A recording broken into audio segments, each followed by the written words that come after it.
Network sources have published high-quality renders of the Nord 2T smartphone, which OnePlus is preparing for release. The device appears from the front and back sides in gray color. As you can see, the device is equipped with a display with a small hole in the upper left corner for a single front camera. Rumor has it that it will use a 6.43-inch Full HD Plus AMOLED panel, with a 90Hz refresh rate and HDR10 Plus support. Also, the triple rear camera has an original design with 2 round blocks. A 50-megapixel main module Sony IMX766 with optical stabilization, an 8-megapixel wide-angle unit Sony IMX355, and a 2-megapixel sensor are involved. The front 32-megapixel camera will receive a Sony IMX709 sensor. We are talking about the presence of the MediaTek Dimensity 1300 processor, which contains 8 computing cores in the form of a bundle of ARM Cortex-A78 and ARM Cortex-A55, an ARM Mali G77MC9 graphics accelerator and a 5G modem. In addition, the amount of RAM will be up to 12 gigs. The capacity of the flash drive is up to 256 gigs. Power will be provided by a 4500 mAh battery with 80-watt charging. The operating system is OxygenOS 12.1. According to some recent reports, while the Oppo Reno 8 is at least superficially a copy of the OnePlus 10 Pro, OnePlus's first foldable smartphone will be a copy of an Oppo device.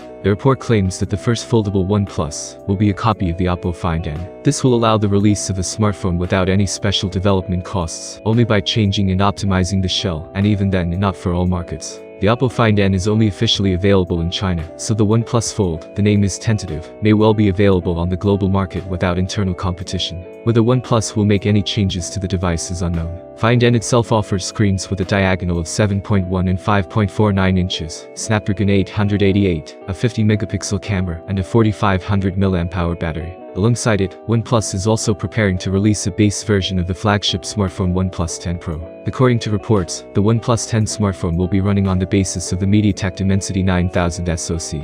Recall that the OnePlus 10 Pro is running on the basis of the Qualcomm Snapdragon 8 Gen 1 top-end mobile platform. The same source said that work on the OnePlus 10 Ultra model is also ongoing. If you guys enjoyed this video, give it a big thumbs up, share the video with your friends. Just hit the subscribe button, and most importantly, have an awesome day. I'll catch all of you in the next video. See you.